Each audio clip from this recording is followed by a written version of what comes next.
여러분 안녕하십니까? 백운기입니다. 유승민 전 의원이 결국 국민의힘 당대표 선거에 출마하지 않겠다고 밝혔습니다. 아무 의미가 없다는 이유였습니다. 한때 보수층 지지 1위를 달리던 유승민 전 의원이 이렇게 출마를 접기까지 무슨 일이 있었습니까? 국민의힘 전당대회 일련의 과정에서 나타난 몇 가지 사건들은 단순히 집권 여당의 미래뿐 아니라 우리 정치판도 변화에 상당한 영향을 미칠 것 같습니다. 앞으로 우리는 그 부분을 깊이 들여다보도록 하겠습니다. 백운기의 시사 1번지 출발합니다. 네, 오늘 함께할 네 분 패널 소개하겠습니다. 최양호 인포스닥데일리 기업정책연구원장, 김두수 시대정신연구소장, 김수철 여의도연구원 부원장, 전기환 정치평론가, 스픽스 대표 나오셨습니다. 어서 오십시오. 네, 반갑습니다. 반갑습니다. 여러분들이 만들어가는 백운기의 시사 1번지 유튜브 실시간 댓글 그리고 문자 메시지 샵 2315로 많은 의견 보내주십시오. 여러분들이 보내는 의견이 대한민국의 정치를 바꿉니다. 보내주시면 저희가 소개해드리고 또 선물 준비한 것 드리도록 하겠습니다. 전지현 씨 BHC 치킨 쿠폰 그리고 자연주의 화장품 글램모에서 드리는 클렌징 폼 드리고 있는데요. 저희가 지난해 11월 21일 유튜브 구독자 수 10만 명 돌파했지요. 그때 참 감사의 뜻으로 오행시 공모를 했는데 많은 분들이 참여를 해주셨고 선물도 드렸고 다들 받으셨죠. 특히 롯데건강에서 제공하는 크루즈 상품권 받으신 분도 계시고 오스템 임플란트에서 드렸던 칫솔 치약 세트도 받으셨고 커피 쿠폰도 받으셨고 근데 지금 이제 15만 명을 넘어서서 20만 구독자를 눈앞에 두고 있는데요. 또 20만 구독자 달성하면 또 그냥 넘어가기가 좀 섭섭하지 않습니까? 그래서 저희가 또 상품을 준비했습니다. 20만 구독자 달성 이벤트로 크루즈 선도 여행사 롯데관광에서 제공하는 400만 원 상당의 2인 크루즈 상품권 드리도록 하겠습니다. 6월 12일 날 출발하는 상품인데요. 그런데 이걸 이번에는 어떻게 드려야 될지 좀 고민입니다. 지난번처럼 오행시를 하기엔 좀 그렇고. 그래서 어떻게 산정하면 좋을지 그걸 좀 여러분께 공모하겠습니다. 그래서 제일 좋은 아이디어 주신 분한테는 다른 선물을 드리고 이제 그 방법으로 선정이 되신 분께 크루즈 상품권을 드리도록 하겠는데요. 정기환 대표 지금 스픽스도 이벤트를 하고 있죠? 이벤트를 하고 있는데 뭐 KBC만큼 저희들이 구독자가 빠른 속도로 늘지는 않습니다. 그리고 오늘 이벤트 내용을 보니까 역시 이제 지상파에서 하는 것하고 저희들처럼 마이너리그 유튜브에서 하는 거는 급이 다르구나 이 생각이 들어서. 아니요, 스픽스도 보니까 선물이 상당히 많고 그 행사하게 된 게 구독자 20만 명 돌파하면서 이제 그러시겠죠. 또 조회수도 50만 회 넘어서 50만 회 그렇게 해서 엄청난 거죠. 작년 6월에 론칭하지 않았습니까? 그렇습니다. 예, 스픽스하고 우리 KBC하고 한번 경쟁을 한번 해봅시다. 근데 그 사은품 이렇게 지금 해가지고 며칠 날 뭐 하고 그런다고 2월 1일 날 이제 그 노영희 디너쇼가 끝이 나면 이제 박영기 앵커가 직접 이제 추첨해서 드리려고 아이디어 하는데요. 좀 주세요. 그건 어떻게 뽑아요? 그 요즘 이제 그 유튜버 채널에 들어가서 사용자 모드에 가지 않습니까? 그러면 그게 추첨하는 이 방식이 다 이렇게 공유가 되어 있습니다. 그래서 우리가 별도로 뭐 이렇게 제비뽑기를 안 하더라도 시뮬레이션을 통해서 다 뽑을 수 있으니까 저는 굳이 제안을 드리자면 가능한 많은 분이 참여하셔서 뭐 부부든 연인이든 친구든 롯데관광에서 제공하는 크루즈 여행 상품권을 놓고 뭐 10만 명, 20만 명이 이제 경합을 벌이면 그 결과는 내가 가더라도 가면 너무 좋지만 가지 못하더라도 크루즈 한번 도전했다. 이게 의미가 있기 때문에 가능한 한 많은 분들이 참여할 수 있도록 하면 좋을 것 같아요. 그렇게 하는 방법이 있어요? 예. 크게 어렵지 않은데 저는 뭐 모르지만 어쨌든 필요하신 분이 있으면 그 정보를 제공하도록 제가 그렇게 말씀드리겠습니다. 이따가 저한테 좀 끝나고 자세히 좀 설명 좀 해주세요. 그것도 아이디어로 한번 생각해 볼 만합니다. 아니, 특별상으로 백운기 앵커와 저녁 만찬 뭐 이런 거는 뭐 생각 안 하시나요? 뭐 좋아하겠습니까 뭐. 지금 만나서 얘기 들으시면 얼마나 좋아하신다면 저는 얼마든지 모시고 싶은 생각이 있는데 예. 뭐 최양호 원장이 같이 온다 뭐 그러면은 오시겠지만 아니, 좀 만약에 그거 상을 하면 특별상을 예. 만드시면 예. 거기에 드는 부대 비용은 뭐 제가 뭐 부담하는 걸로 그렇게. 뭐 좋은 방법인데요. 우리 김두수 소장 자제분도 유튜버죠. 예, 예. 아주 유명한 인플루언서죠. 예, 지금 42만 구독자를 가지고 있고요. 3일 전에 올린 그 캣맘 동물 보호 단체들이 고양이 문제, 그 고양이 이제 급식 그걸 3일 전에 올렸는데 지금 100만 조회수가 나왔습니다. 그래서 아주 뜨겁게 지금 그 우리 사회에서 이제 길고양이와 고양이 이 문제를 어떻게 할 것이냐. 그래서 이제 고양이가 너무 많이 이제 번식하니까 생태계 파괴가 일어나고 있거든요. 이것에 대해서 좀 더 공론화한 그런 거 그러다 보니까 좀 논쟁이 붙어가지고요 뜨겁습니다. 지경이 넓어졌군요. 원래 조류 새 관련한 유튜브 아니었습니까? 예, 새덕후라고. 예, 새덕후. 새가 중심인데 그래도 이제 동물 생태계 전체를 다루고 있습니다. 그 유튜브 제목이 뭐예요? 제목은 새덕후입니다. 새 덕후. 예. 그런데 이제는 고양이 문제까지 예, 예. 그러니까 이제 새 생태계 관련된 전반을 다루고 있습니다. 동물 관련된 걸로 이제 예, 예. 전부 다 하는 거군요. 요즘 동물에 대한 관심이 높으니까요. 예전에 아드님이 저 KBS 9시 뉴스예요. 메인 뉴스에 나왔어요. 활동하는 게. 예. 깜짝 놀라가지고 제가 사진을 찍어서 우리 김두수 소장님께 보내드렸죠. 예. 물론 본인도 보고 계시긴 하더라고요. 예, 놀라가지고. 유키즈 온더 블록이라고 예. 예, 그 프로그램에도 출연했습니다. 유재석이 진행한. 예, 예. 1월 1일자로 그 자기 자식 자랑 금지법이 나오는데 계속 여기 예, 만원 내고 하겠습니다. 개도 기간인 듯합니다만은. 그 손주 아니에요? 너무 왜곡하지 마세요. 알겠습니다. 예. 자, 많은 참여 기다리겠습니다. 유승민 대표 당대표 선거에 출마하지 않겠다고 밝혔습니다. 뭐 많은 전망들이 있었는데 대체로 어제 어떤 프로그램을 보니까 네 분 패널이 나와서 전망하는데 네 분 다 출마하지 않을 거다 이렇게 전망하기도 하던데요. 페이스북에 충분히 생각했고 아무 의미가 없다는 결론이다. 인내하면서 때를 기다리겠다. 오직 민심만 보고 새로운 길을 개척해 가겠다. 폭정을 막고 민주공화정을 지키는 소명을 다하겠다. 우리 정치의 변화와 혁신을 원하시는 시민들과 함께 하겠다. 이렇게 얘기를 했습니다. 정jan 대표 출마 어려웠겠죠? 그럼에도 불구하고 뭐 하지 않겠느냐는 생각도 했거든요. 지금 뭐 윤석열 대통령 일정하게 견제하면서 실제로 보수 정치를 좀 확장시킬 사람은 유승민 전 의원밖에 없다고 생각했는데 어떻습니까? 아쉽습니까? 다행입니까? 아니면 제 속마음 그대로 얘기하면 야 유승민 의원 이거밖에 안 돼 이런 생각이 좀 드십니까? 아마 여러 생각을 우리 그 시청자 여러분들이나 뭐 유권자들 국민들이 하고 계실 것 같습니다. 이런 순간에 정치인이 어떤 선택을 하는 것이 그나마 자신의 소신과 원칙을 지키면서 나라를 살리고 정치를 복원하는 데 필요한가 이런 부분에 대해서 많은 좀 그 일단 생각을 준 것 같고요. 또 좀 죄송스러운 이야기인데 원래 금수저들은 정치를 이거밖에 못해요. 금수저들은 원래 정치 이렇게 합니까? 압박 들어오고 막 자기 이길 것 같지 않으면 그냥 주저앉고 그러면서 무슨 거창하게 국민 생각하고 뭐 변화와 혁신을 위해서 때를 기다린다 이렇게 얘기합니까? 이순신 장군 같으면 그렇게 했겠습니까? 변화와 혁신의 때를 기다려서 외놈들이 몰려와 갖고 우리나라를 초토화시키려고 하는데 사적생의 각오로 가서 해야 되느냐? 아니면 그걸 보고 아이고 겁나니까 일단 피해 있자 이렇게 가는 것이 맞느냐?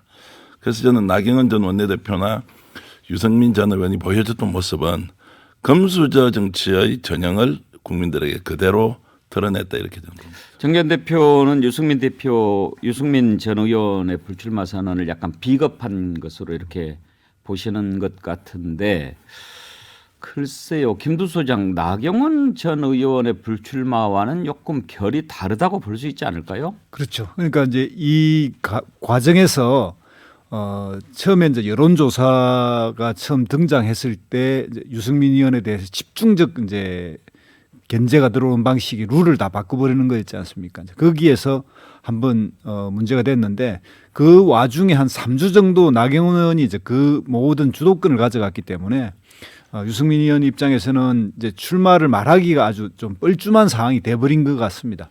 그럼에도 불구하고 이 룰이 결선 투표 제도라고 하는 것은 자기의 지지 세력을 확인해 볼 수 있는 좋은 또 룰이기도 하거든요. 그 결선이 있기 때문에 그런 측면에서 정치의 본인이 어떤 어느 정도의 그 비전을 가지고 있고 거기에 추종하는 사람들이 있다면 표를 확인해보고 그 다음에 정치적 협상도 해볼 수 있는 그런 룰이기 때문에 이번에 이 어떤 비윤의 계열이 다 없어진 상태에는 누군가가 그래도 한번 책임지고 나와야 되는 거 아닌가 정치 원리상 보면 예. 그렇게 생각은 했습니다.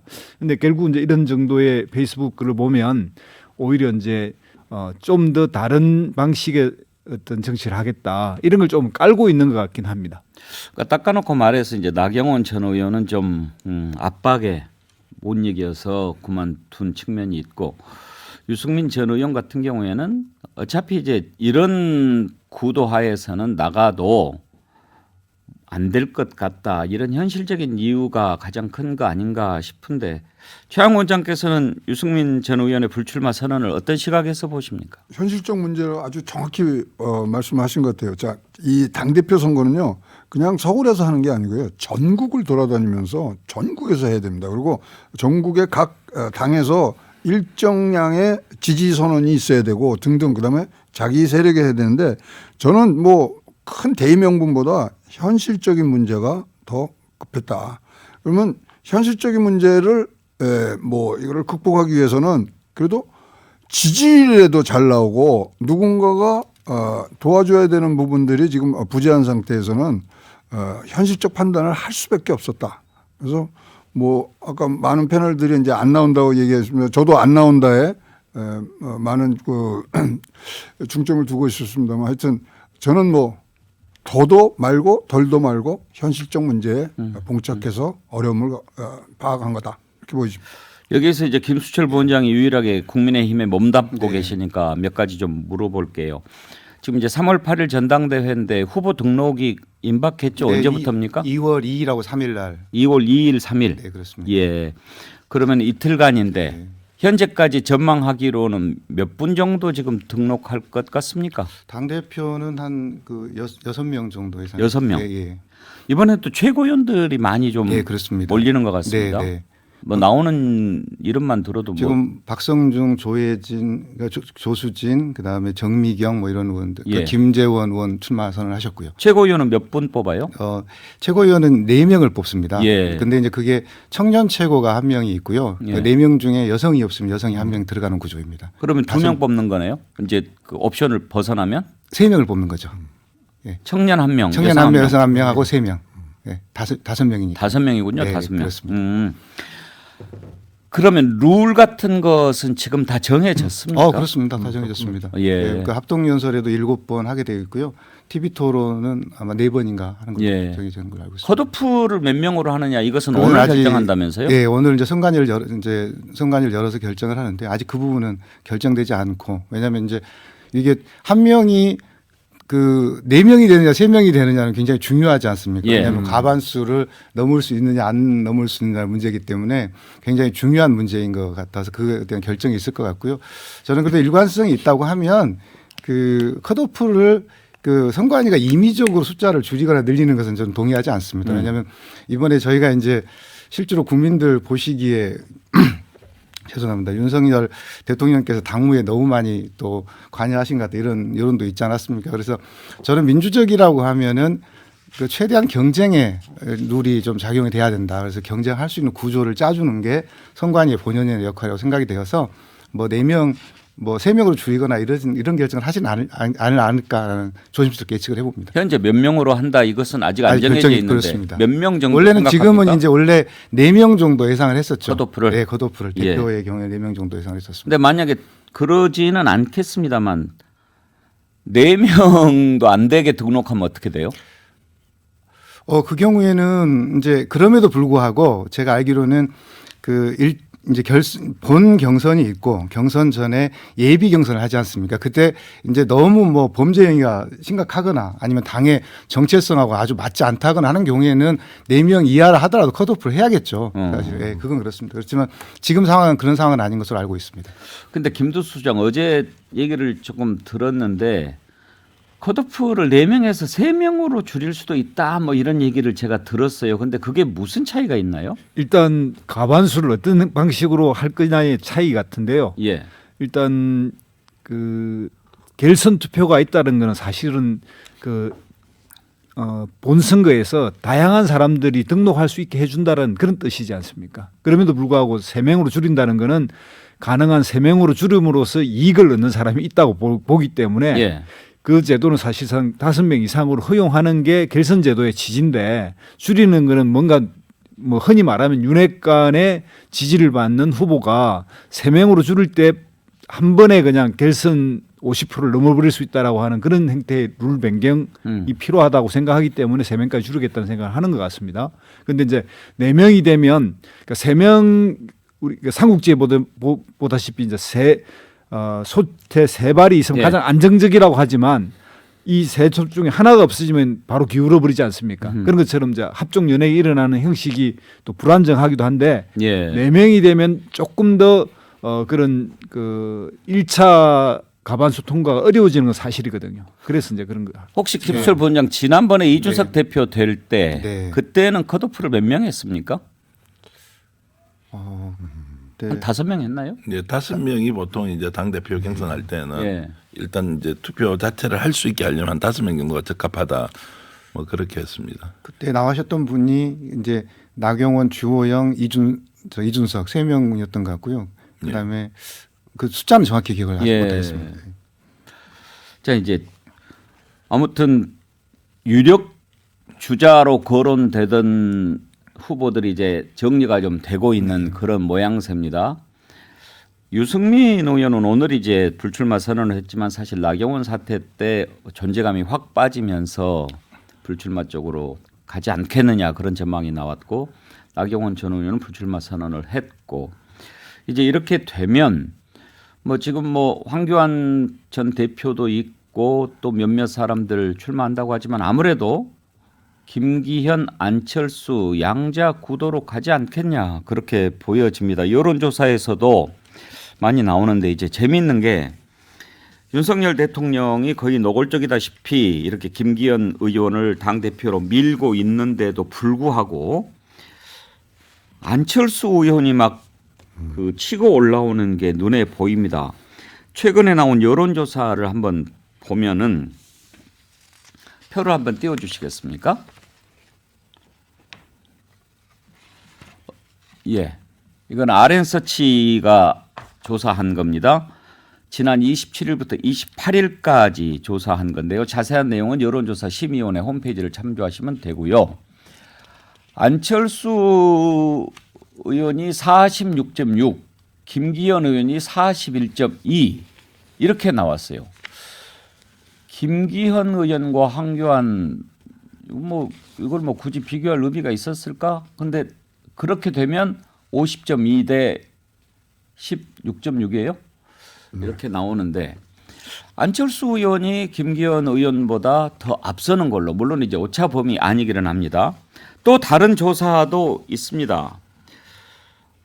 안철수 의원이 오차 범위 안에서 앞선다는 여론조사가 RN서치 것이 또 있는데 거기에 보면 46.6 대 41.2 이렇게 나온 조사도 있습니다. 이런 걸 보면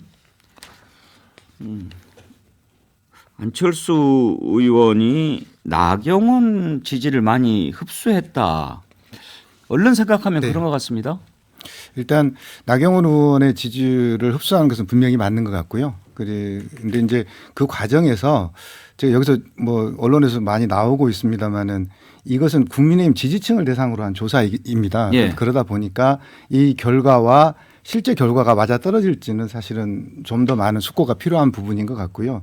이제 그렇지만 그 추세를 보는 데는 의미가 있을 텐데 저는 이것을 어떻게 해석을 하고 있냐면 그 기존에 이제 나경원 의원을 지지했던 분들은 뭐 보수적 성향도 있기도 하지만 어떻게 보면 나경원 의원이 어떤 대통령으로부터 약간은 뭐 이렇게 견제를 심하게 받거나 이런 부분에 대해서 안티 기제가 있었다고 생각을 합니다. 그래서 그런 부분에 대해서 동의하지 않은 어떤 국민의힘 지지층들 입장에서 보면 또 이건 너무 좀 과하지 않나 하는 생각이 들어서 나경원의 지지를 보내고 있었는데 그 지지가 이제 나경원 의원이 사라지니까 결국은 그렇다고 하면은 김기현과 안철수 그러면은 안철수 후보 쪽으로 표가 좀 그 지지가 옮겨갔다 이런 생각이 좀 들고요.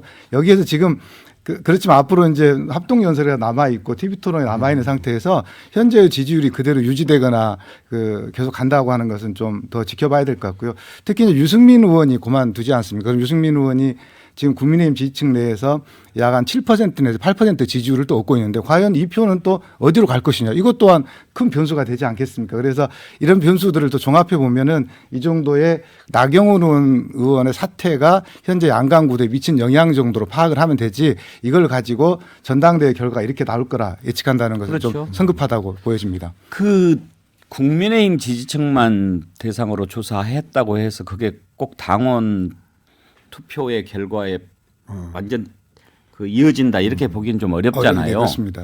그런데 여의도 연구원에서는 자체적으로 여론조사를 좀 하지 않습니까? 이런 당대표 조사 관련해서 너무 예민한 부분이요. 조사하지 않고요. 저희는 이제 그 현안 조사라든가 뭐 이런 조사를 주로 하고 있습니다. 그럼 여의도 연구원에서 안 하면 네. 후보들이 자체적으로 네. 당원들만을 대상으로 여론조사를 할 수도 있습니까? 지금은 없습니다. 네, 지금 왜냐하면 그 당원 데이터 자체가 이것은 아주 그 보안을 유지하고 있는 상태이고요. 당협위원장들조차도 그 로그인에 접근을 하거나 이러면 그 기록이 남을 정도로 보안이 아주 엄중하게 되어 있는데 그 이유는 아시다시피 선거인단 뭐 84만에서 83명 정도 되는 게 노출이 된다고 하면 누군가는 어드밴티지를 가지고 선거운동을 하는 게 되지 않겠습니까? 그래서 그런 조사를 할 수 없는 상황이라고 보시면 될 것 같습니다. 그러면 최종 투표할 때까지 네. 당원들을 대상으로 여론조사하는 것은 있을 수 없다 이렇게 단언할 수 있습니까? 이제 그것은 이제 아마 어떤 경우가 있을 수 있냐면 그 선거 등록을 하고 선거 운동을 하게 되면 이렇게 선거인 명부를 줘서 문자를 발송할 수 있게 되어 있습니다. 그런데 그때 경우에는 이제 제가 알기로 안심번호를 주거든요. 그럼 그때는 아마 캠프 차원에서든 그것을 왜냐하면 그 캠프에서 선거인 명단을 가져올 때 엄중한 서약서를 씁니다. 이것을 외부에 유출하지 않겠다고 서약서를 쓰고 가져오기 때문에 아마 캠프 자체 내에서 안심번호를 활용을 해서 여론조사를 돌릴 가능성은 좀 한 번 정도 있을 것으로 예상이 됩니다. 이제 가장 큰 관심이 결선 투표 제도를 이제 도입했는데 1차에서 승부가 날 수도 있지 않는가 하는 거거든요. 지금 1차에서 김기현 의원이 될 거야 이렇게 전망하는 분들도 좀 있어요. 그 이유는 이렇게까지 미는데 그리고 대통령이 전당대회에 꼭 참석하겠다고 하는데 그런 뜻도 못 알아먹나 뭐 이런 얘기가 나오니까 정기환 대표 결선 투표 가능성 얼마나 보십니까? 저는 4인이 출마하게 되면 뭐 결선 투표 간다고 보고요. 이제 3인으로 갔을 때 과연 이제 결선 투표 갈 수 있느냐 없느냐는 것은 조금 봐야 하는데 저는 이제 여의도에서 특히 보수정당 쪽에 활동하셨던 평론가나 네네. 전문가들의 분석은 대체로 지금 당심이 결국에는 김기현 쪽으로 기울어서 예선전에서 끝이 날 것이다. 본선 없이 결선 없이 이제 끝날 것이다라고 전망하는데 저는 약간 다르게 봅니다. 일단 책임당원이 84만 명이 됐다는 것은 당심이 적극적으로 작용할 수 있는 사람들이 한 5, 60%고 40, 50% 정도는 결국 최근 2년 사이에 국민의힘으로 들어갔던 젊은 층이나 또는 중도의 좀 확장 노선에서 들어갔던 분이라고 보면 이 표가 과연 윤심으로 흡수될 수 있느냐 이제 이런 부분이기 때문에 남아있는 한 달 정도의 기간 안에 두 가지의 관전 포인트가 있다. 하나는 안철수를 아웃시키기 위해서 의도적인 작업을 하지 않습니까? 그런 반윤 결집 현상이 상당히 많이 생길 것이다. 이런 게 있고 그러니까 지금까지 나경원, 유승민을 찍어내던 방식으로는 이제 실제 투표가 이루어질 때는 그것이 뜻대로 이루어지지 않을 가능성이 높다는 거고요. 예. 두 번째는 안철수 의원이 이제 어떤 메시지를 가지고 이번 남아있는 이제 한 달 동안의 캠페인을 주도하느냐의 문제인데 결국 중도 확장 노선과 윤석열 대통령의 국정 운영과 또는 윤석열 정부의 성공을 위해서 일관된 메시지를 던지지 않습니까? 그러면 마지막에 남는 문제가 그럼 김기현이나 아니면 안철수 전 의원이나 이런 이제 인물 경쟁으로 갈 가능성도 있기 때문에 지금 현재 당심이 어떻게 움직여서 김기현 쪽으로 일방적으로 유리할 것이다라고 보는 것은 좀 성급한 면이 있다고 저는 생각합니다. 최양 원장은 1차에서 결판 날 가능성을 얼마나 보십니까? 저는 굉장히 낮다고 보고요. 지금 제 경험으로는 이게 흘러가는 게 서청원, 김무성 대결 때의 모습들이 많이 보이고 있습니다. 오버랩이 됩니까? 예. 그다음에 지금 84만 명 당원이 있지만 전당대회 가면요 100만을 넘어 있을 거예요. 그리고 지금 계속 이제 그 당원들 지금 뭐 확보를 하는 근데 과정이. 그때 100만 명 넘어도 투표할 자격이 있습니까? 3개월 이상 예, 준비를 내야 되지 않나요? 네, 책임당원은 3개월 전에 마감이 됩니다. 뭐 하여튼 예, 예. 그러니까. 지금까지는 그러니까 잠깐만 보면은- 지금 그거는 정리하고 갑시다. 네. 84만 명이라고 그랬죠? 네, 네. 그러면은 유권자는 84만이다 이렇게 보는 거죠? 그렇습니다. 이제 더 늘어나도 네, 네. 투표에는 영향을 네. 못 미치는 거고. 그렇습니다. 예. 예. 그래서 하여튼 당시에 뭐 이 대통령의 어떤 지지를 받던 서청원 반대 세력이었던 김무성 뭐 하는데 이 부분들을 국민의힘에서는 케이스 스타디를 하셔야 돼요. 어쨌건 간에 끝난 다음에는 굉장히 내용이 있을 수밖에 예, 없는 거고 결국 이게 공천으로 가는 부분들이니까 사전에 차단할 수 있는 것들을 케이스 스타디를 해서 딱딱 끊어놔야지 그렇지 않고서는 지금 뭐 우리 구도로 보면은 저는 뭐 1차에서는 안 된다고 보고 예. 만약에 결선까지 가면 더 내용은 더 치열하게 갈 수밖에 없는 부분들이 있다고 궁금한 게 또 하나 네, 생겼어요. 결선 투표를 만약에 간다고 합시다. 네, 네. 그날 합니까? 다음에 합니까? 그게 이제 8일 날 전당대회를 하고 그다음에 이제 9일 날 TV 토론을 한 번 더 합니다. 예. 그런 다음에 10일, 11일 이틀간 투표를 하게 됩니다. 그러니까 전당대회는 이제 했는데 전당대회는 이제 3월 8일 하게 되고 예. 그다음에 이제 거기서 그러니까 3월 8일 날 전당대회에서 네. 1차 결과가 나올 거 아닙니까? 네, 1차가 나왔는데 거기에 과반이 없다. 과반이 안 된다. 그러면 이제 9일 날 TV 토론을 한 번 하고 11일 날, 11일 날 다시 한번 결선 대상자들을 네, 상대로 그렇습니다. 네, 그렇습니다. 그리고 11일. 11일 네, 네. 이때 또 이제 모바일 네, 모바일과 뭐 ARS가 투표를 다시 한번 한 이후에 하는데요. 예. 저는 이제 우리 그 패널 님께서 말씀하셨는데 꼭 그게 이게 뭐 분열 구도로 작동을 하지는 않을 것 같고요. 저는 결선 투표 제도가 한국 사회에서는 좀 익숙하지는 않지만 어떻게 보면 과반을 넘고 또 지지를 다시 한번 표명으로 인해 가지고 오히려 더 우리의 대표를 잘 뽑을 수 있고 예. 또 공감대를 확산할 수 있는 제도도 될 수 있다 이렇게 말씀드리고 싶습니다. 예, 15 듣고 이어가도록 합시다.